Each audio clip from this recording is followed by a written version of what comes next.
Hi guys! Good afternoon everyone! For today's video ay gagawa tayo ng ensaladang mangga. Ayan ang ating mga ingredients. Yan. Mangga, labanos, at dahil wala tayong pipino, ang ilalagay natin ay apple. Ayan. Yan ang ating mga ihahalo guys. Then, meron tayong sili na green at saka luya, sibuyas at kalamansi. Yan, paminta, bitchin at suka. Yan, umpisahan na natin guys paglalagay ng ating mga ensalada. Una, labanos mangga. Yan, paghaluin lang to natin guys. Then, apple. Para masarap. Ayan. Kung sinong gustong bumili nito guys, available dito lang. Kay Aling Bell, tindahan ni Aling Bell. Then, kalamansi.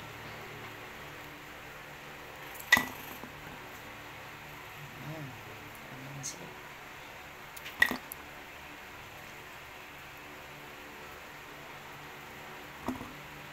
Tanggalan natin yung buto kasi para hindi siya makain. Ayan. Tapos, paminta. Yung pinong paminta guys. Then, ito, yung mga pampalasa. Luya, sibuyas, sili. Then, haluin natin. Wow, ang sarap nito guys. Mas ang sarap. Haluin natin para mag-combine yung mga ingredients niya.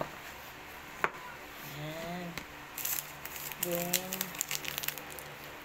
maglagay tayo ng ajinomoto.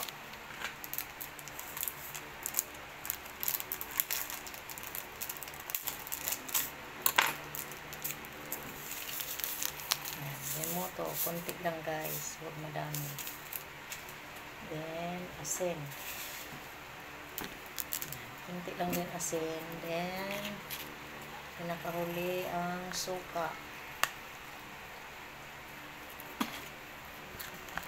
Ayan. Tapos haluin lang to guys. Haluin lang natin hanggang sa ano yung lasa niya.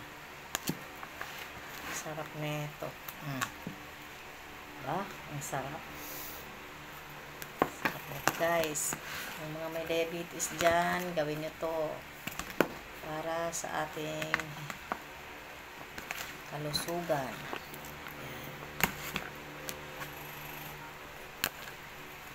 12 pesos lang ang isang nito guys, order. Pwede kayo mag-order nito. 12 pesos lang. Kaya order na. Okay? Yan siya. Yummy, yummy. Tikman na natin. Masarap. The best ang ating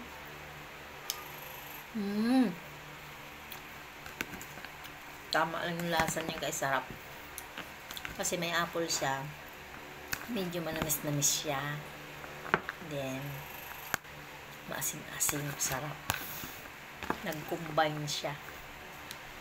Yan, charan! Yan guys, thank you for watching, follow for more.